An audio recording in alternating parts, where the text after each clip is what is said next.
Well, hello! Welcome to Drawing with Fire. I'm Valarie, your neighborhood pyrography artist. I'm drawing with hubby. Hubcap. And today we are doing pearls, as per last week.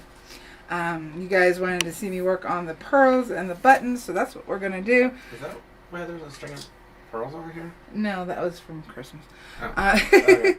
So I've gotten some of our grandma's hair blocked in. I did not get it all. We had a bunch of stuff going on last week, and I just wasn't able to get it done. So we are just going to pretend it's done, blocked in, and we're going to zoom in. Whee! Alrighty, let's turn the camera a little bit. And focus on Grandma's pearl necklace, her button, and there's also a button here. Now, with these, I've got two photos up. One's the black and white, and one is a version of it, meaning everything that's light is dark and everything that's dark is light. And I know that might be confusing, but it kind of allows you to see the pearls where they're laid out a little easier, and that's why I did that. So we're going to start first by paying attention to the shadow underneath the pearls, because that's really what's going to help define them. Since they're so little, we don't have any major details. We only have a couple of highlights along the top, so we're going to focus first on doing the shadow underneath. So I'm heating up my 18S. I'm going to turn this so that I can hold it a little bit better. Shirley Millar's here. Hey, Kathy. Yeah, I'm just going to do it real quick. Hey, Kathy, Leisha, Teresa, Spence, go down, Mike, Burl. Did I miss anybody? Mel. Sorry, Mel. That was all at the top of my head. Mel from Ohio. Mel from Ohio. Alright, so I heated up my 18S on 2. Remember, we could always darken. Whoo, stay put, Grandma. We can always darken, harder to lighten. So I'm just going to pick one area to focus on because, you know, there's a lot of pearls here, and I do want to look at the buttons as well. So I think we're going to go with the big ones down here, though. Let me move the camera down just a little bit more. And remember, the color changes on the wood because of the light hitting the wood and how the camera picks it up. That's the right color. As soon as I take it away, it changes. So what I'm going to do is I'm just going to go underneath. And I don't want a harsh line. I wanted to break it up. In fact, I can even go down a little bit more. So 1.75-ish. And just, with the tip, I'm just dragging along. And then where we have some darker, I did transfer some more lines, so I'm going to put that in there. And these are all circles, so we have to remember how we shade circles. How do we shade circles? How do we shade circles? We follow the direction of the curve. I thought the answer was going to be very carefully. Very carefully.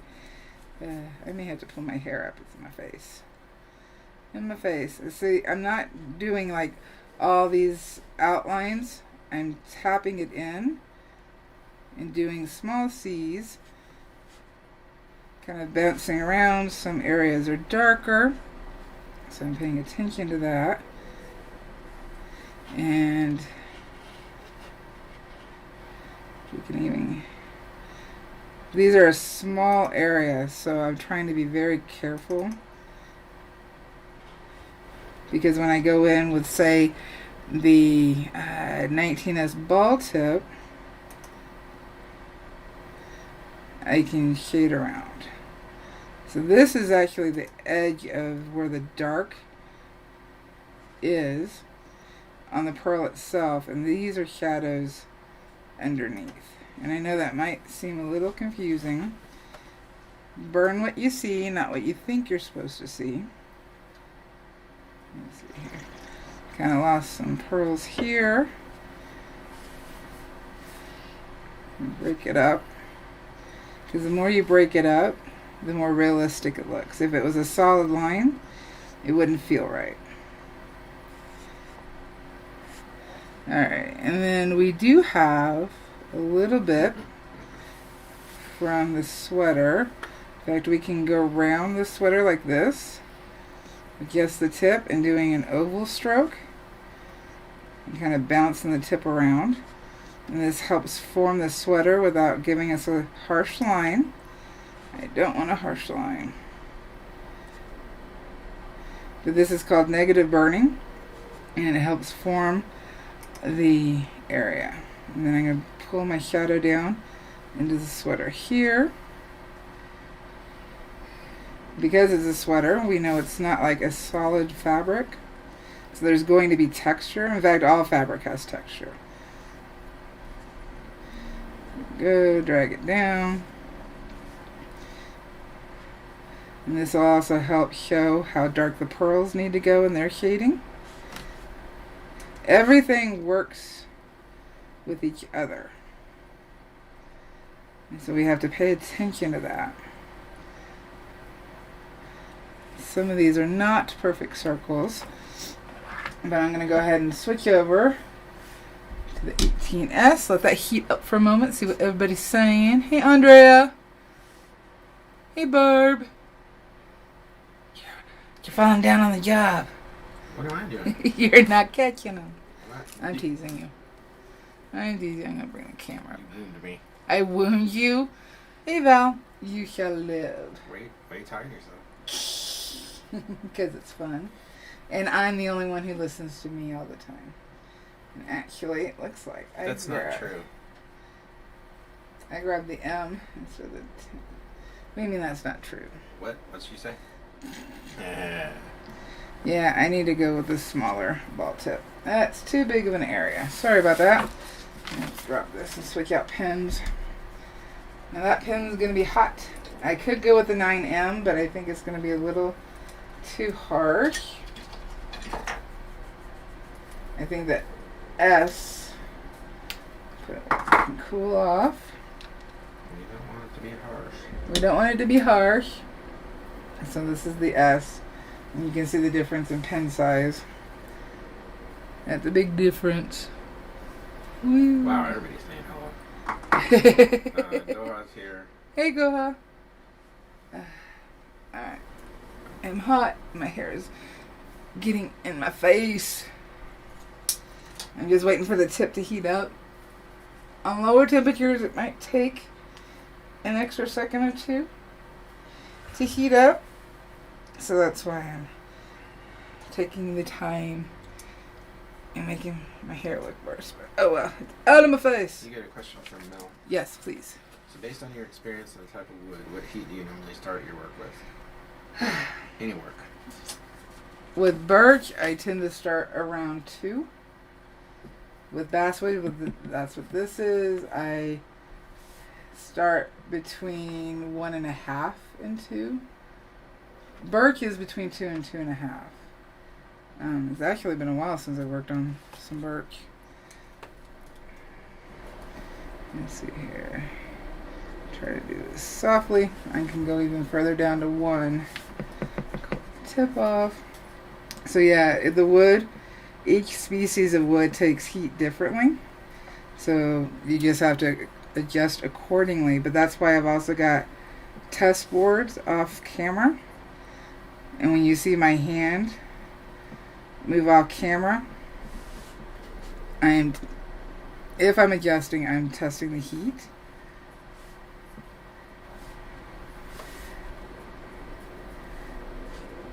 So that's all that is. See, even this is a little too high for the pearls. So you can see that the heat is now going down. But it's even still darker than what I was doing with the spear shader. Remember, smaller tips require less heat to get a darker burn. It all interacts with each other. Alright. So let's see if I can cool the tip off enough to go up here and shade. So I'm touching down in an area I've already burned and then dragging the heat up because where I've already burned is going to burn lighter, or it's not going to, it's going to drag the heat out of my tip, but it's not, I'm less likely to get the blobs. Let's see here.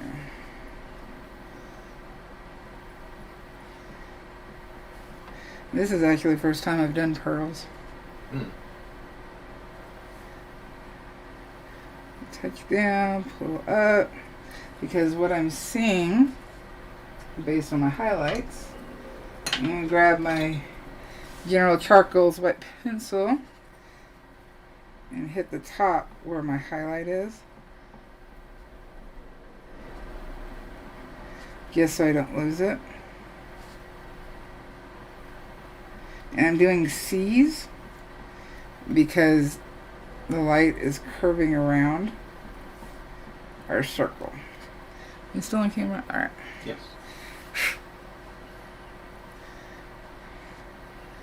Let's see. And then up here, we get a little bit more.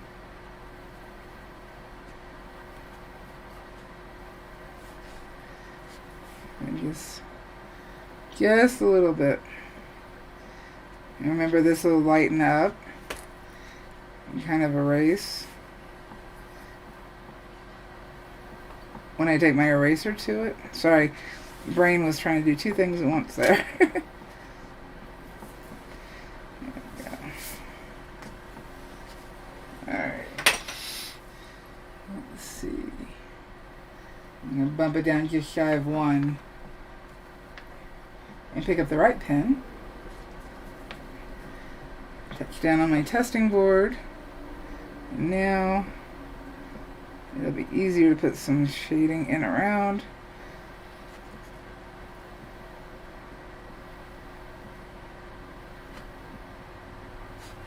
And it's going to look off until I have everything around it in, and I do some adjustments. And here I've got texture from the sweater that actually shows the ribbing. So that's what those lines are. So just doing circles very quickly to block in it around. See, there's some shadow here. We kind of lose these pearls underneath the button. They are still there, they just don't have the high highlights because they're under something. The light's not hitting them the same way. So, well, Delvis Rue is here. Or not Delvis, I'm sorry, Davis. Hey, Davis. Davis Rue is here. Says hello. Kathy says looking great. And Mel has a question. What is the purpose of the white? The white is a visual trigger so that when you're burning along, you see the white and your brain goes, okay, that is a lighter area that I don't want to burn right now. And then when the piece is done, it acts as the high highlights. So it's a visual trigger. So your brain pays attention to that area. And because sometimes if you don't have it, and I've definitely done it, I've started burning an area and I'm like, oops. Granted, it's not oops that I'm saying. And I have to go back and sand to lighten the area. So if I put the white in first, my brain sees it and goes, okay, we need to leave that area unburned or very lightly burned. Plus, it'll be left in the final piece because you can burn and leave an area white or unburned for your lighter areas, your highlights. But I have found when you do put a little bit of white, not overly heavy, just a little bit of white, it does help give it more contrast and a dynamic element that makes it more interesting. You do not have to do it. Total personal choice. Make sure on camera. But for me, when my brain sees it, I'm like, okay, I gotta be careful here. And here, they're really small. This is a darker area. Negative burner. And right now it's going to look off. One, I have the graphite still on the board, and that makes the burn look dirty. And if I burn slightly off from that line, it also makes it feel like I did something wrong, or maybe I made a choice to fix that line, but it doesn't read that way. Alright. So I hadn't burned this area of Grandma's neck. So I'll get some burn in here real quick. I'll come back with the 18S and smooth it out. I'm just doing this so we can see. And plus, sometimes I get, I'll be working in one place and I see something. I was like, oh, I gotta fix that now. And so I kind of get thrown off. What I can do is down here, I've burned enough, I think, between the negative burn, this shadow. See how that area changed once I pulled the white off? It doesn't look as finished, I guess that would be. It just looks kind of boring, actually. I didn't used to put the white in, but I have to say I'm happier with it. But if you burn over that white, it'll gray out burning wise. So I do recommend being careful. Don't use it as a masking layer because it doesn't really work that way. Alright, fix some of these, get some shadow underneath to make them feel more round. See, I made that pretty small. Let's get the shadow. Make it bigger. I may have to do a little sanding to fix that pearl. Alright. I'm going to use a sanding stick on this one. Make it a little bit bigger. Yeah. I'd rather use my sandpaper. I already got one loaded. What I use sometimes the sanding stick just for a holder. Makes it easier to control the sandpaper. Some of these need to be bigger. And I do sand around the area as well. That way I don't have any kind of indents where I've had to fix.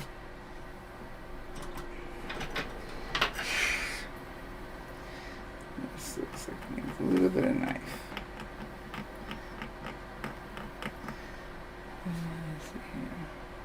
Because that's more of an oval, but I made it pretty round and small, so I need to fix it.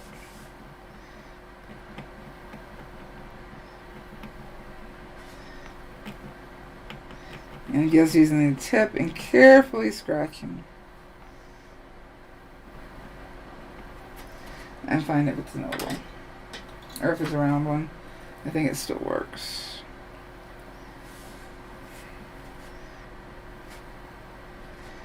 Right. Now the buttons are going to be very similar. Oh, you have a question that I know you have an answer for. I like to think I have a couple of answers. You have answers to most of the questions. But Shirley is asking, do you know anything that you use as a mask for wood? For burning wise, no. Well, what do you mean? Well, glass. I was going to say, I made you that movable mask. Ceramics, but it's not. Yeah. That's for the torch. Yeah. Not. But you use glass as a ruler. Well, yeah, as a straight line. Because it doesn't heat up. It takes the heat. I do wish it was a little thinner. But I got a video making that.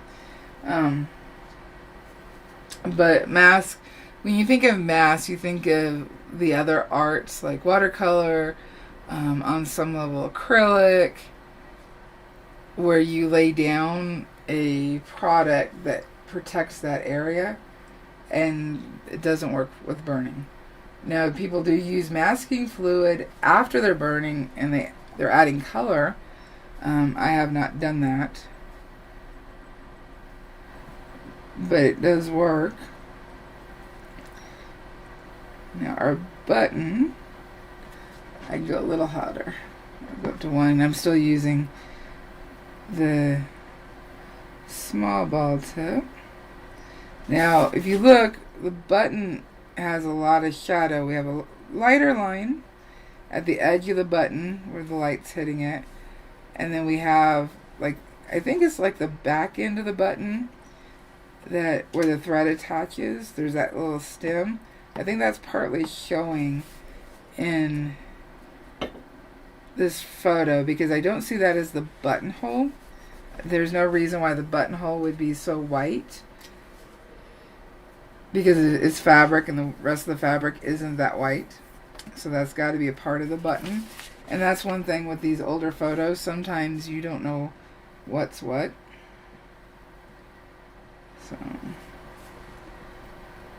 So in doing that, we pay attention to the shape. So I see a triangle here. So that's what I'm going to burn is a triangle. I see a line coming this way. I see a light area. I see a bit of the button here. It goes all the way around. Get the button in. I'm trying to avoid the graphite because it just makes it easier to erase. So let's get dark of the button in. And this is pretty dark. Let's see here. I've got a line coming up this way. Again, I'm just following the shapes. I'm not trying to do anything else but follow the shapes. And on some level, it's really not making sense. How do you mean? Well, because if you were looking at this without looking at the photo, you wouldn't be sure what it was based on its shape. Well, I mean, contextually, though. Yeah. You'd know what it was part of. We know it's part of her sweater. Get some of the heating in. We also have shadow. Andrea has a question. Mm-hmm. How do you stay focused as a painter and a pyrography artist? Because I try to treat both the same, and I don't want to stop till I finish this section or two. Wow. What a can of worms. Yeah, because as I look around and I see all of the projects that you're in the middle of. I didn't used to be like that. YouTube has actually forced my hand with that. Because people get bored and don't want to watch the same thing until it's finished. And so I have to jump. Yeah. That's true. Before that, I would kind of think of it as a treat. If I finished it, a piece, I get to move on. I get to do something else. But now, I would prefer. But he's talking about just a section, and I don't work that way until it's finished because I need to be able to adjust. There's a lot of different aspects to that question. Yeah, I'm trying to. So, does Andrea, do you mean like when you're working with media on a wood burning piece as well, or are you talking? No, she's doing both mediums. Separate pieces. Separate pieces. Okay. Right. Because that is rough. Mm-hmm. Either way, either way you take the question, it's yeah. an interesting topic. I'm trying to think how I used to be. I was so focused that I wanted to see the end goal. I wanted to see the finished piece. I mean, I still do, but like I said, things have been changed because of YouTube. To stay focused. I have a little bit of hopefully helpful. Then go for it. So I work on multiple pieces, and I'm the same way. I used to just power through a painting, because I'm a painter primarily, and I would just power through one until I got it done, and I couldn't really focus on anything else. But I think that if you do that, I think you're sacrificing the quality of the work, because I think that moving from piece to piece allows your brain to shift and you get a different perspective, especially if you're using different media, because then you go back to the piece that you were working on and you have fresh eyes. And I think when you just work through a piece, it's satisfying to get through a piece, and get it done start to finish. But I think stepping away from it from time to time is helpful. And as an artist, like, maybe you don't want to stop creating, so it's useful to try and develop the mindset of it's okay to work on multiple pieces. And then when you're with each piece, you devote everything you can to that piece in the way that you're working on it, and then but you do get a different perspective when you switch back. Yeah, so that is true. That really comes down to personal. That's my opinion. Yeah, it's however you work best. Yeah, and I didn't used to work like that, but college actually That's true. changed me, because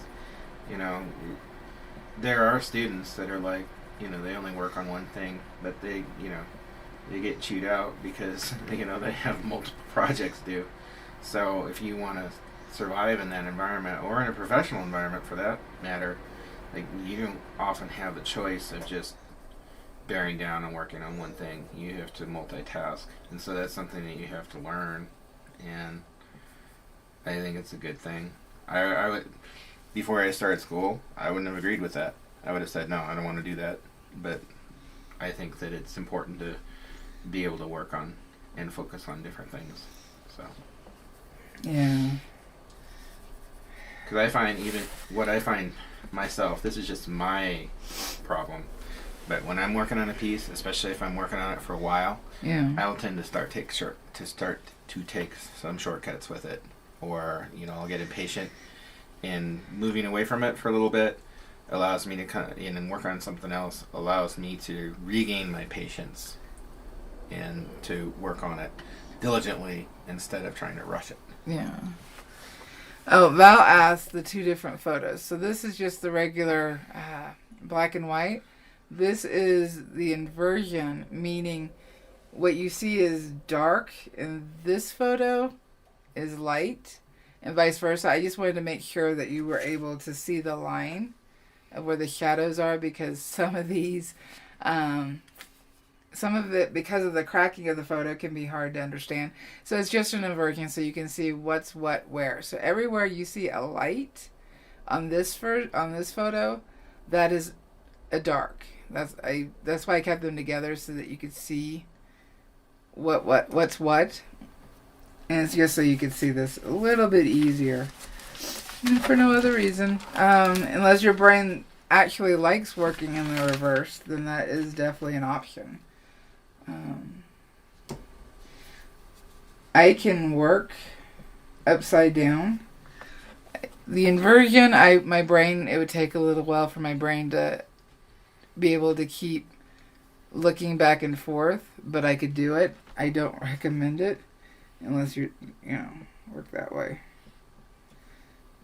Too hot. We are going to go ahead and switch over to the 9M. And the Bernadette was for everybody, but Burrow requested her for today. Yeah, we kind of Bernadette stopped appearing so much because it seemed like that there wasn't really any interest or response to her, so we just focused on the art. But I miss her too. We miss her, of course. She's here. She's quietly working, doing well, not quietly because it's Bernadette, but She's hey. Hey! Yeah, I said Bernadette. I didn't say you. I didn't say you. Alright, I'm switching over to the 9M so I can get into the small areas. There is the 9MP and the 9PP. I don't particularly care for the 9 PP. Well, it's too sharp for me. You can sand it down so it's not so pointy sharp. So the PP is too sharp. The PP Got is it. too sharp. Yeah.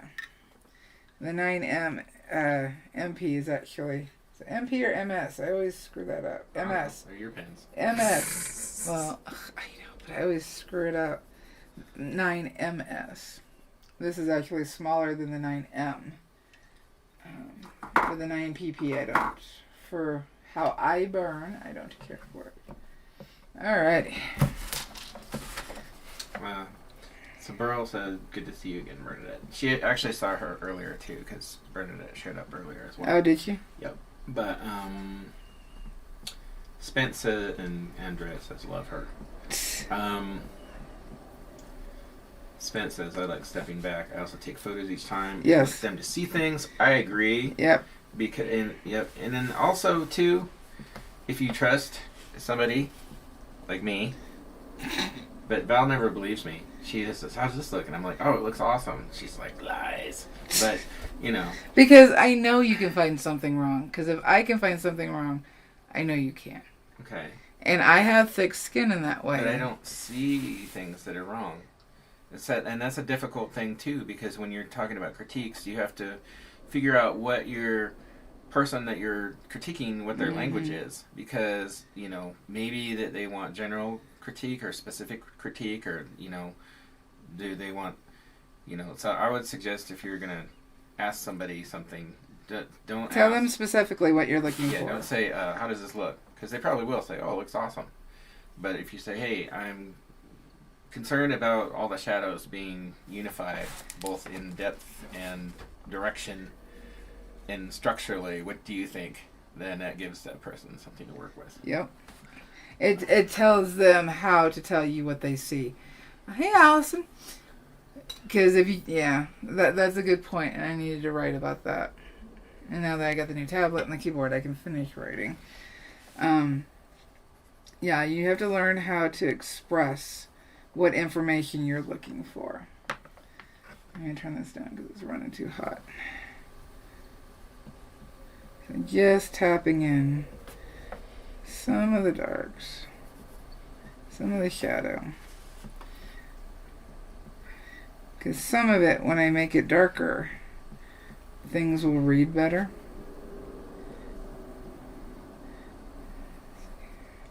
I can make this mix purple.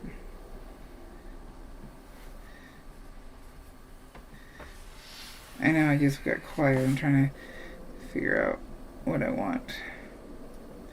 It's a little dark. That's a little dark. Joker is talking. Which book are you talking about there, Joker? Oh, Drawing on the Right Side of the Vein. Oh, yeah. Brain. Right side of the vein. Sit. Vampires on the Brain. Yes, I love that book. I swear by it. It is fabulous. And it's incredible because I think it was offensive to me at first. And granted, You're a kid. I was like 11 when I first took that. But when I first took the course that's in the book. But because I'd always been told throughout my young life that, "Oh, you're so talented." Yeah, that hurts. It turns out talent doesn't matter. You can have an aptitude for something or a desire to do something. That's different. But talent is. Did you look? Sorry, keep going. Talent is something that you develop. I mean, it's not even. I don't know. It's skill. So, and it's something that anybody can develop. So anybody can draw a line. Yeah. Can draw a portrait. They just have to develop the skills. It's mostly about seeing too. So. Well, it's technique. It's paying attention. It's slowing down. It's changing how you look at something. It's learning how to see shapes in objects. If you're working with color, it's also learning to see variation in the color. Because when you look at snow, which I'm still looking at, and you look at the shadows in the snow, and you look at the highlights in the snow, there's blues and there's yellows. Nothing is perfectly white. And that's because everything interacts with everything. So, and the burning sense, the shadows work with the lights in order to create the form that we're looking at. It's not lines that create the form, it's shadow and light. We perceive them as lines because that's you from a young age. If you're drawing, you draw with lines. Yeah. And sometimes that's a choice because I use line work in some of my work. But well, it's just that's an artistic choice. That's a choice, but you have to understand when you're making that choice that that's not realism. Yeah. You know, that's not. If you want to do style stuff, go for it. Outline, harsh lighting, all that stuff. By all means, definitely go for it and give it a try. But when it comes to realism, you have to pay attention to how everything works together. So do we got any? Let's see. Oh, Now we're looking at the errors. Jeez. Yeah, he's done today. Yeah, slow down. It's not a race. Nobody's going to time you and say you did that too slow. Because honestly, it doesn't matter. When you go fast, you miss things. Mm-hmm. When you slow down and take time with your subject, you're going to see so many things that you wouldn't normally see. Oh, but good thing. I got new glasses and my eyes didn't bounce today. Woohoo! Nobody noticed. I was waiting to see if anybody noticed that I got new glasses. But that's okay. I noticed. I went with tiger stripes. But I was with you. You got them. Yeah. But yeah, slow down. Spend time with your subject. I talk to my burning sometimes. I put on my favorite music and I get lost in the music. I was listening to audiobooks, but I have to admit that once I get focused, I hear less of the audiobooks, so I kind of backed off on that. That is true. Yeah. Because I'm splitting my attention. Yeah. And so it's easier for me to listen to music and just go with the flow. Allison loves Bernadette. Ah, thank you. Well, considering you said she's me. Is our merch store still up? I only did it for at Christmas a couple of years ago. Nobody seemed interested, so I didn't do any more work. We had Bernadette merch. But again, the reason why we stopped. Yeah, if I stop doing anything, it's because I'm just not getting the interaction that I thought I would get. And that tells me people aren't interested, so I can better adjust my attention elsewhere. Yeah. So next week, what do we want next week? You guys tell me, especially the member toasties, what you guys want last week. Andrea wanted the pearls and the buttons. So we got the pearls and the buttons. Do you want the sweater? And with Grandma's sweater, the lighting, we see the folds of the fabric softly because there's a soft transition of more darks here. And, the sweater goes up because of the breast. So we have indent here and a little bit of a fold here. And then, of course, where the arm and the body connect, we have the shadow, there. And then where we have lighting hitting in the back, we see that right here in this photo. We see because it's lighter. But then, so we see it here, and then when we see it go darker, that means the fabric has kind of folded down a little bit, and then it's come up. Where it's darker here, it's folded over a little bit, and it's so minute. It's just more, it's not even a fold, it's more of when fabric kind of waves. That's what this is right here, shadow-wise here and here. It's the wave. We see a little bit of pattern in the knitting here, and then we've got the background. Plus I need to finish getting everything in. I'm hoping that in 2 weeks everything will be on the board. I will have cleaned the board and we will just adjust the darks. So what do you want next week? This Sheila sings, hey Sheila. Sheila is saying sweater. So also, oh, hi Michael Ann. Yeah, Michael Ann says, is that you? No, it's your grandma. No, it's Grandma. And then the merch that we had was we had some shirts and we had some coffee cups. Yeah. So. Yeah. I mean, I still have them. I can put them back in if people are interested. Yeah, unfortunately, Facebook doesn't like to share my posts to my to my own group. Yeah. It really sucks. Really, really, really sucks. Sorry. When I see graphite, I go after it until I get everything. So, sweater next week. That is Andreas' sweater, Gila's sweater. Well, everybody really seems to be liking this project, so. Yeah. And I have stretched it out and tried to do the main areas so that if you're doing your burning, if you need a little help with certain areas, you got it. I do need to finish filming the hair and get that up. Teresa says sweater is good, so next week we shall do the sweater. I don't know. Do you feel like you need a background video? Because we did the dark background for the skull. And what else did we do? The fox. We did the stones and the bear and the anemone arms and the fish. How do you add more from a reference photo after you started burning? Meaning more as you're adding more subject, or you feel like you need more lines from what you've already got on the board. So if I was adding something, in fact that happened with Nausea. I don't think you can see Nausea, she's over there. I forgot in my pattern, there was something I wanted to add, and so I actually had to draw that out and clean off the area that was not burned and add that and transfer in that one little, she wasn't a part of my original pattern. I had to clean off the area and transfer her in. Luckily I hadn't gotten the rest in, so it was okay. If I was adding something extra after I'd already burned the background, I would do some sanding. More lines and or subject. Okay. I still have, only because I haven't pulled it off, I still have my reference attached. So I would figure out where, and luckily I'm looking at this and I can see some of the burn area and I'm actually still on, so that makes me happy. If I was adding, say, more lines to her hair, I'd pay attention to the area I wanted more, then that's where I would stick a little piece of graphite and I would transfer more. The way I tape this to my board is I actually cut these little tabs. Keep that one pushed down. I cut these little tabs so that the tape is touching more onto the wood to keep it in place, because when you don't, it does this. It moves around.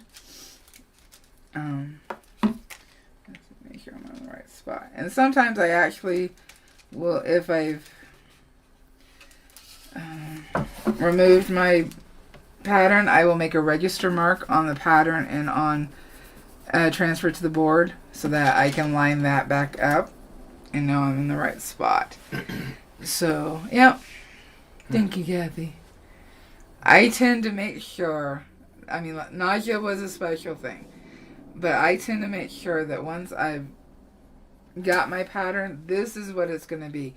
If I had a commission and they had already approved the original pattern and then they wanted something added, that would cost more money.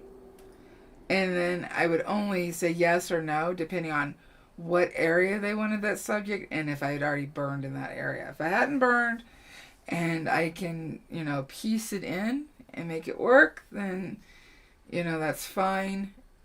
If I have to sand, it's going to cost you even more for me to fix it, to add. So if it's a commission, I get it in writing first, get the pattern done. Yes, this is what I approve of. It's in writing.